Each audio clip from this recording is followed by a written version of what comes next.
the struggle between socialism and capitalism.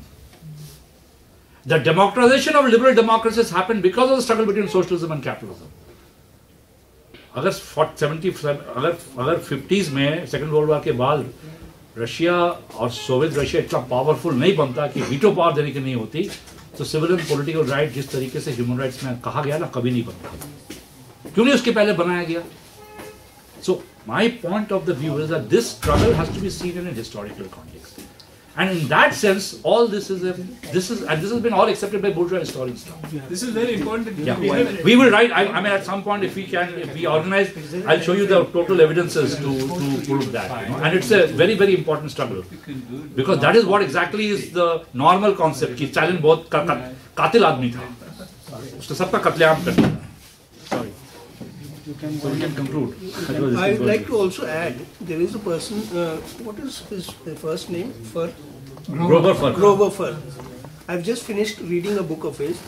Much of this is malignant approach to Stalin. Lots of them are pure lies. Pure lies, and he is giving evidences. And he has written 2 other books which were there, which are already there in the public domain, but the third one, which I've just finished, is not yet in India.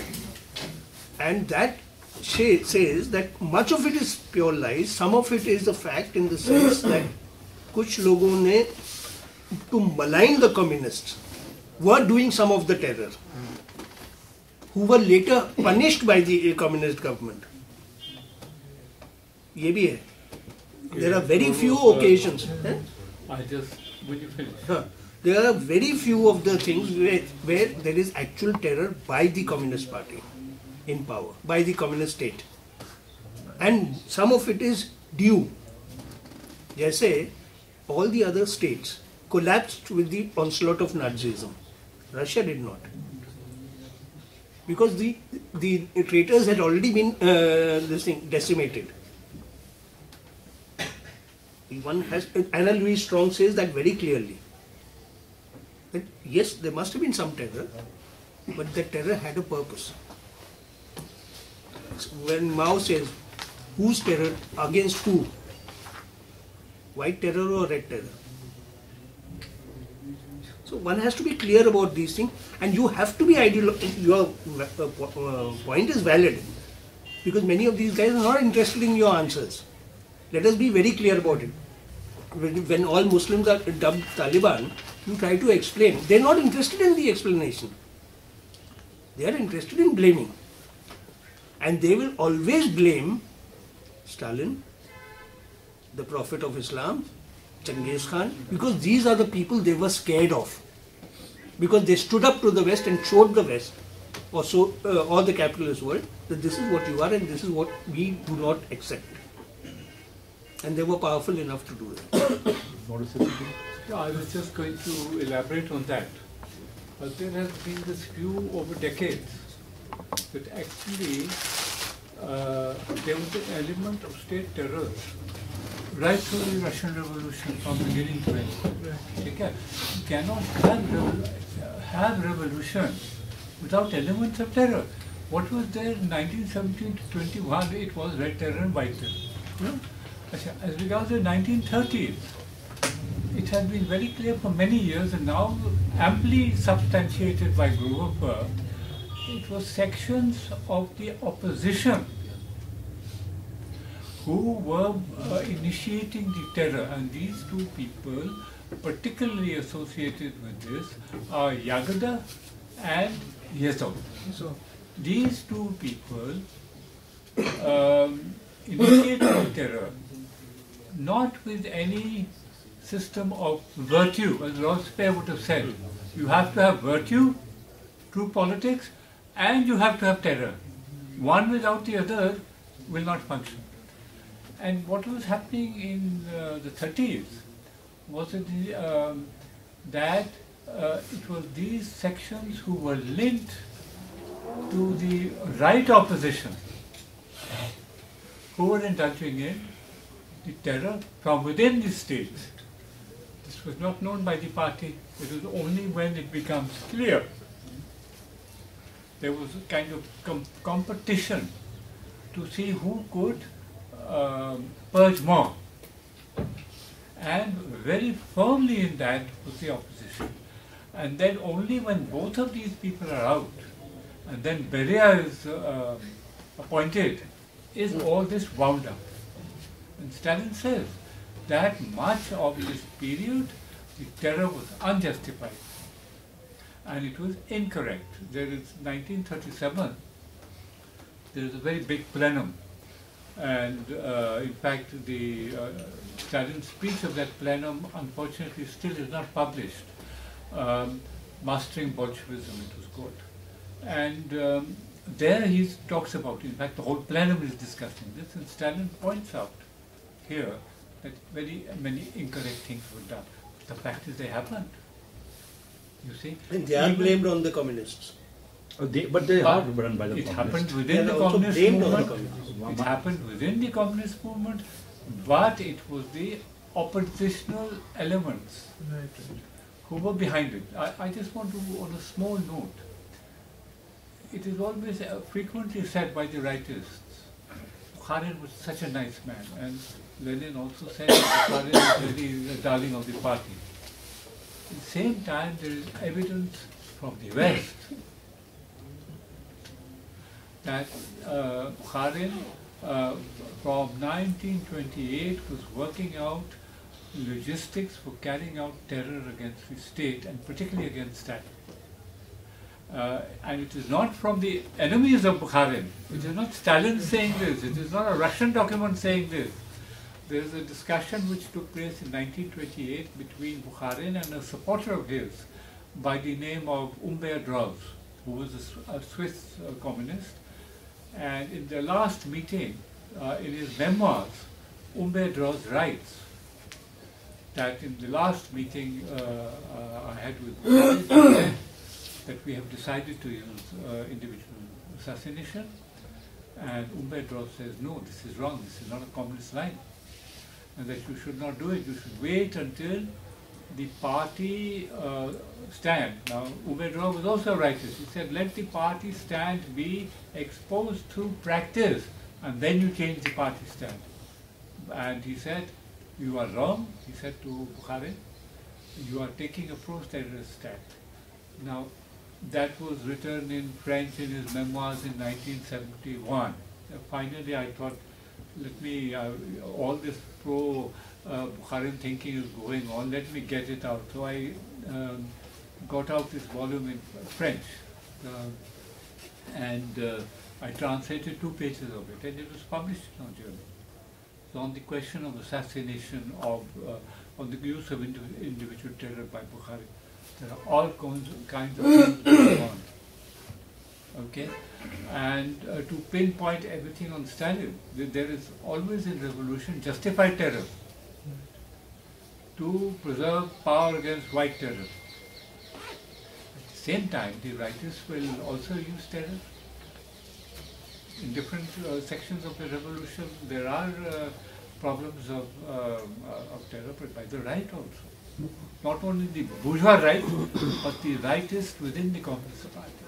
And Govappa has written extensively on this. So anyway, I should not have... No, I have only one point in this, which is we should debate it, not that, which is very important, is that I do believe that that as a, there is a historical context in which, as I said, the world was illiberal.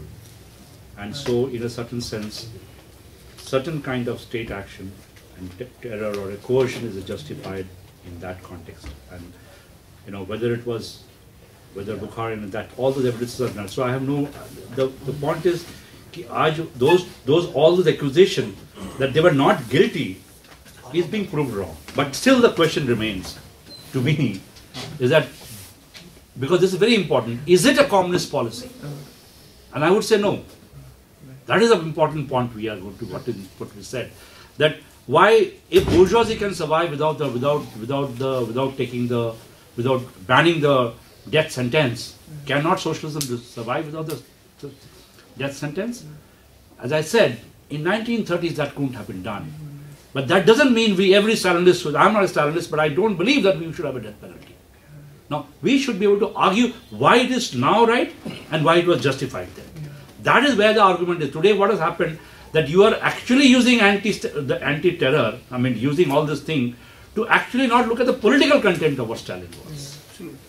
This is what my point is. I really don't believe that we need every terror is, war is a different matter. Right? You can imprison a person, but why do you have to execute a person? Right? Now, are you going to say that today as a communist we will take this policy? I'm saying why should we decide it now? Exactly. But at that point of time, when the whole world was in that situation, the society was in that situation, if you look at it, there was a minimalistic notion of that idea, and that is why social legality was so important. He actually realized that without allowing legality to come into the picture, the bureaucracy, and this is very important, he also picked up, and I want to really, he actually was incorporating the distinction between execution and legislation in some form, at least in the question of legality, in the construction of the new legality of, and in fact, Wyszynski writes it. In fact, he comes to this argument why we have to incorporate in, why there are some of these and why this. So actually there is constitution was framed up, but there was no framing of criminal law as of yet of how the socialist society should have a criminal law.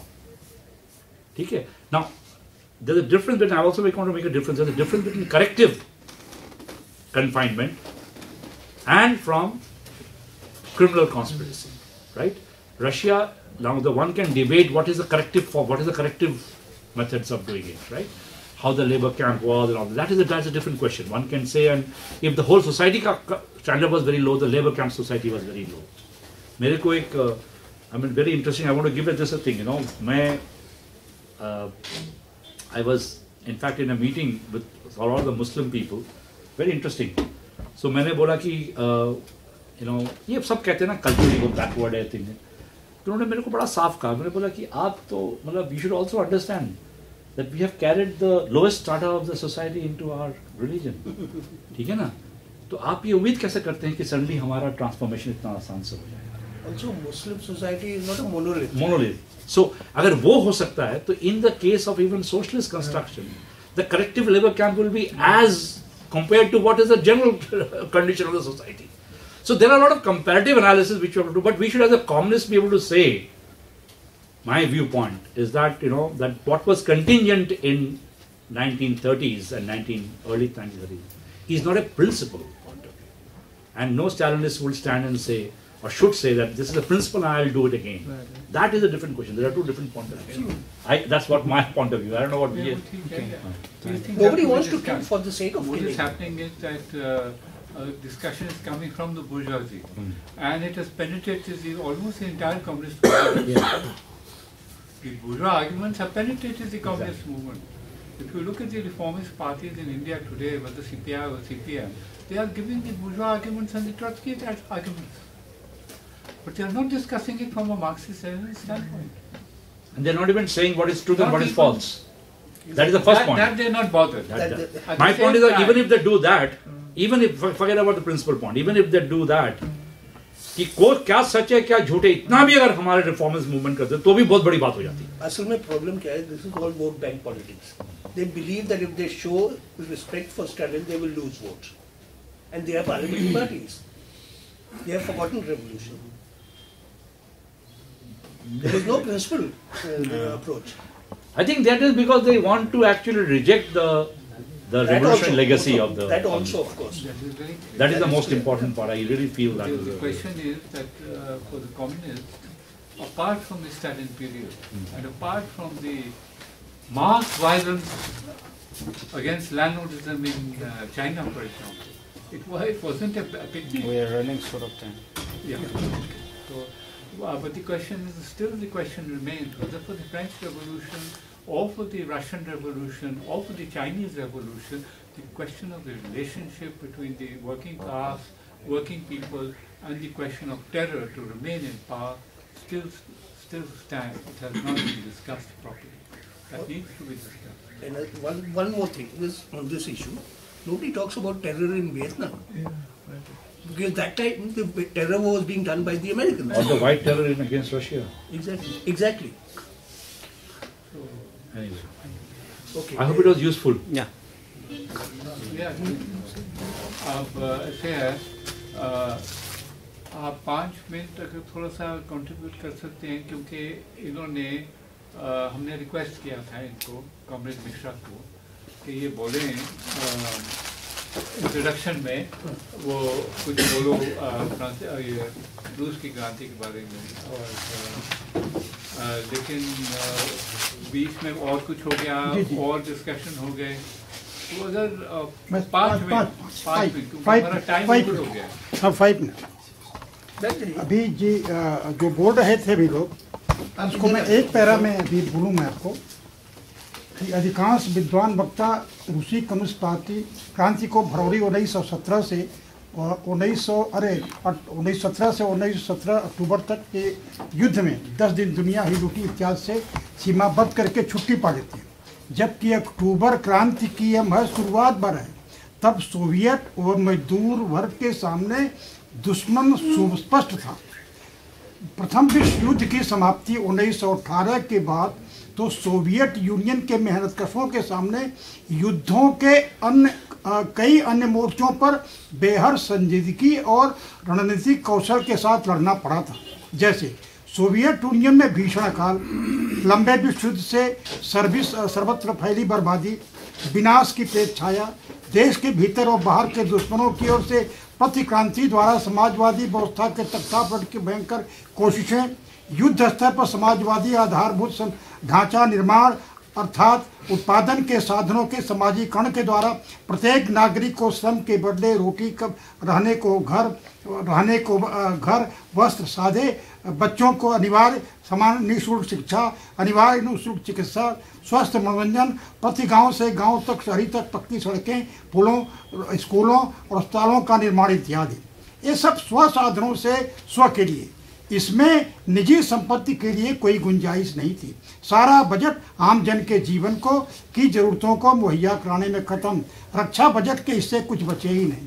ऐसे नाजुक दुष्कर संक्रमण काल में सामाजिक जनवादियों द्वारा Lenin पर कातिलाना हमला, उनका असामयिक निधन, सोवियत यूनियन की रूसी कम्युनिस्ट पार्टी के भीतर नेतृत्व की बागडोर छीनने की अवसरवादी तीखी कसमकस, स्टालिन के खिलाफ पार्टी नेतृत्व के अंदर भीतरघात की साजिशें और रूसी अक्टूबर क्रांति के कुछ कम्युनिस्टों द्वारा जो है रूसी क्रांति को बिट्रेयल का तमगा दिया जाना, तृतीय इंटरनेशनल रहते चतुर्थ इंटरनेशनल की स्थापना 1934, फिर बिना सामरिक तैयारी की रूस की निहत्थी जनता पर विश्व सम्राट बनने की महत्वाकांक्षा से घिरी फांसीवादी शक्तियों का विश्वासघाती बर्बर हमला, रूसी जनता द्वारा सारे समाजवादी निर्माण कार्य छोड़कर अपनी आज़ादी को समाजवादी सुख सुविधा की रक्षा में लगभग 2 करोड़ 40 लाख बोल्शेविकों को शहादत देकर फांसीवादी शक्तियों को शिकस्त, सोवियत यूनियन में फांसीवादी जालिम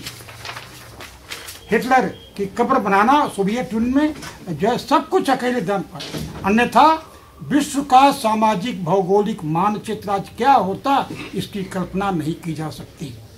मित्र राष्ट्रों के कपटी मनोवृत्ति द्वारा स्टालिन की अपील को कि हिटलर के खिलाफ यूरोप में युद्ध का कोई दूसरा मोर्चा खोलकर सोवियत जनता की मदद करें, बेरहमी से ठुकरा दिया जाना, इस अडरंजे के तहत कि हिटलर व स्टालिन दोनों ही उनके दुश्मन हैं, दोनों आपस में लड़कर मर जाएं।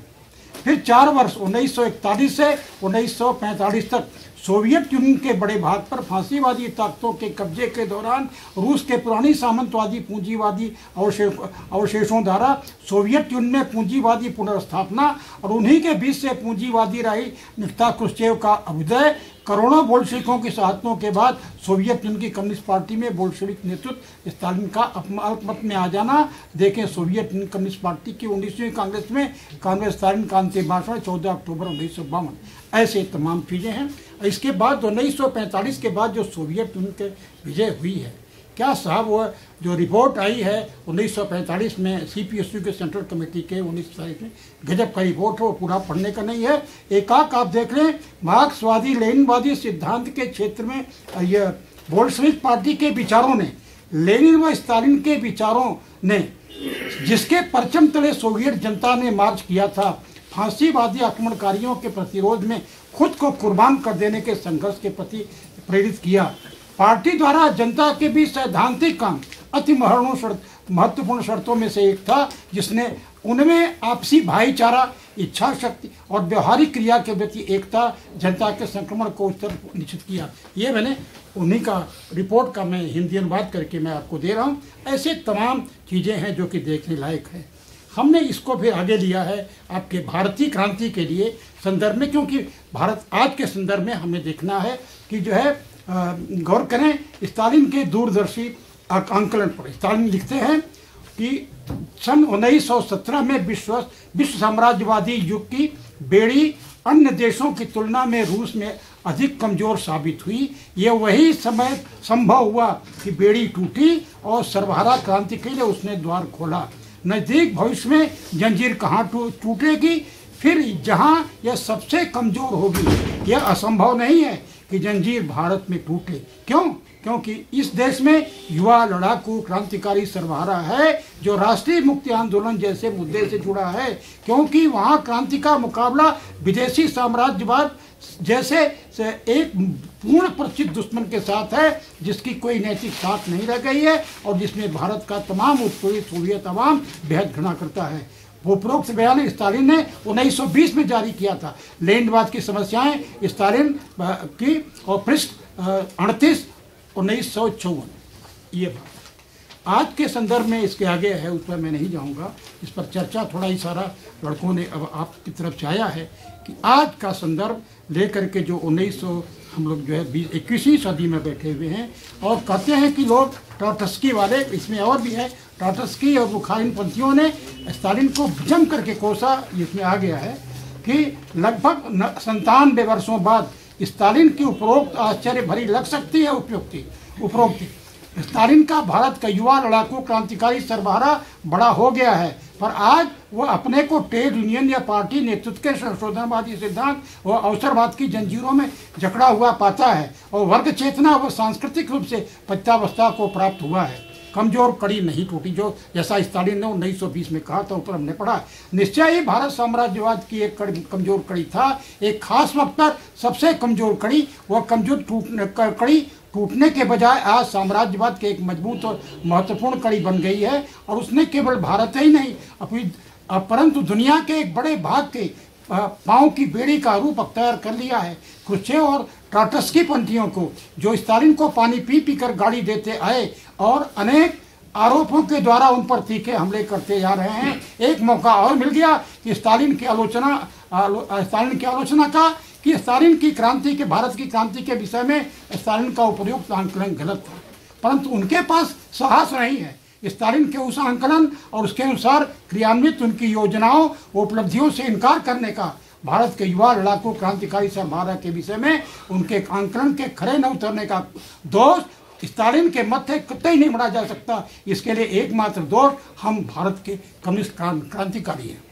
अब हमने इसमें आगे लिया हुआ है कि आइए हम लोग अक्टूबर क्रांति के विरासत को आगे ले जाने के लिए या 1953 तक जो क्रांति का 1917 से 1953 तक मानते हैं उसकी विरासत को आगे ले जाने के उस नेतृत्व, अगर लेनिन स्टालिन जैसा नेतृत्व नहीं होता तो शायद दो स्थितियां और अनुकूल हो गई थी। आपका जो है भारत का बाहर के मजदूर वर्ग का जो है वह समर्थन मिला और दूसरा जो है लेनिन और स्टालिन जैसा एक बोल्शेविक पार्टी में एक ऐसा एबल नेतृत्व था और चूंकि वैसा नेतृत्व हमारे देश में उस किस्म से नहीं हुआ जो आंकलन कर सके, भारत को समझ सके, यहाँ socio economical formation of Indian society का समझ सके। आप देख रहे हैं तो इसलिए जरूरत, मैं कंक्लूड करने जा रहा हूँ आप लोगों के सामने एक अपील करते हुए, कुल घुमा फिरा के बात आई है कि भारत में जो काम अभी तक नहीं हुआ है 1920 से जब कम्युनिस्ट पार्टी बनी थी या 1925 में कांग्रेस बनी तब से लेकर के और तमाम पार्टियां बनी हुई हैं, अभी तक दर्जनों पार्टियां भारत में हैं। इसी के बीच से हम स्टालिन के सच्चे अगर हम लोग उनको स्वीकार करते हैं, उनके लीडरशिप को हम अपहोल्ड करते हैं या उपलब्धियों को 1953 तक की उपलब्धियों को करते हैं तो उसके लाइट में हम भारत में एक बोल्शेविक रिसर्च सेंटर की स्थापना करें, भारत को समझें और फिर यहीं से शायद चिंगारी विश्व क्रांति से जुड़ेगी जाएगी। यही कहते हुए हम उम्मीद लेकर आए हुए हैं कि हम लोग बैठे एक विषय पर कि एक बोल्शेविक रिवॉल्यूशनरी पार्टी इन रोशनी में हम लोग बनाएं और ताकि अगली पीढ़ी जो उसके सवाल हैं हमारी तरफ मुखातिब हो कि ये लोग केवल बौद्धिक बहस नहीं कर रहे हैं, हमारी समस्याओं से भी रूबरू हैं और हमारी मुक्ति के लिए मार्गदर्शन करने का काम या जो कुछ है लोग करेंगे, हमसे जुड़े। यही कहते हुए आप सब लोगों का क्रांतिकारी अभिवादन। और मैं समझता हूँ कि हमारी आखिरी जो कंक्लूडिंग है, हमारे टास्क क्या है, आगे का टास्क क्या है, इस पर हम लोग चिंता करें, क्योंकि समय तेजी से बढ़ रहा है। और हमारे कॉमरेड असीम जी ने भी कहा है, हालत बहुत ख़राब होने जा रही है। अभी ट्रंप का आ जाना, एग्जिट का जो है यूरोपियन यूनियन से निकल जाना, यहाँ मोदी का आना, समझिए को ये सब चाह रहा है कि जो है 50% पॉपुलेशन को इसको नहीं रखना है। थोड़ा सा एक थी बात, 1949 में अमेरिकन फॉरेन पॉलिसी मिली थी, मोटी किताब थी, सेकंड वर्ल्ड वॉर के बाद, क्योंकि स्टालिन भूत जैसा बन के आ गया था और उसमें लेकर के कम्युनिज्म 1839 वाला, इसको कुचलने के लिए एक बहुत ही रिसर्च बनाया, अमेरिका ने बनाया और उसमें एक किताब 2-3 साल में हुई, सारे के सारे डायलेक्टिकल मेटलिज्म के विद्वानों को लगाया, डिप्लॉय करने के बाद 1950 में एक किताब आई, वार और पीस। यह जॉन फॉस्टर डलेस की किताब लिखी हुई है और उस समय डलेस का बयान था कि हमने हाइड्रोजन 45 में तो एटॉमिक बम का हुआ था, एटॉमिक एनर्जी का हुआ था, हमने हाइड्रोजन बम का इजाद कर लिया है कि कम्युनिज्म को हम आगे बढ़ने नहीं देंगे। इसके लिए cultural aggression, know your enemy, imperialism का, पूंजीवाद का दुश्मन कौन है? कम्युनिज्म है। कम्युनिज्म विचार है और कम्युनिज्म के बाद उसको ख़त्म कर देना है। 1950 से लेकर के आज तक आप देख रहे हैं, उस किताब का इतना असर हुआ, दुनिया में कोई कम्युनिस्ट पार्टी दूसरी जैसी दिखाई नहीं पड़ रही है। और कहीं पीपल जो वर्किंग क्लास, आप वर्किंग क्लास में जाइए, मैं अब जाता हूँ कहीं, कोई बस उनकी अपनी समस्या के लिए चिंता है, तुरंत वो आपके साथ में जो है उनको रिजर्सल चाहिए, आपके साथ में लड़ने के लिए, समाज के लिए छिटपुट में लड़ रहे हैं, वो अलग बात है। स्थिति बहुत बुरी है। और मैं कहते हुए जब रेलवे में जाता था, मजदूरों से कहता था, a world to win you have nothing lose but change. आज तो रेलवे का मजदूर कहता है, अरे मिश्रा जी चले जाइए, इतना बड़ा तनख्वाह, इतना बड़ा फंड, साथ में पे कमीशन, यह हो गया। और जो अनऑर्गेनाइज सेक्टर है काफ़ी हो गया है, 9 लाख के 7-8 लाख तो हो ही चुका है, लग गया रेलवे में, वो आपको सुनता नहीं क्योंकि ठेके पर है।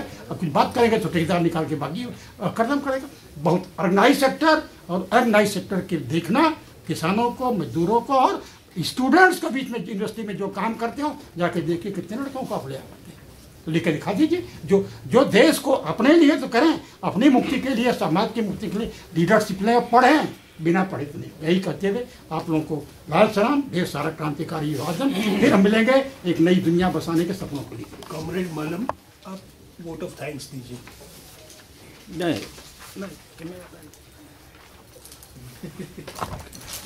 क्या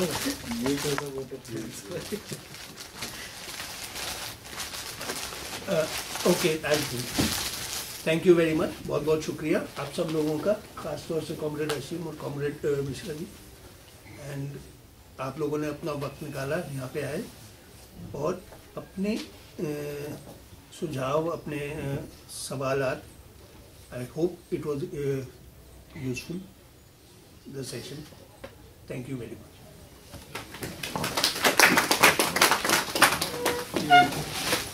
कैमरा से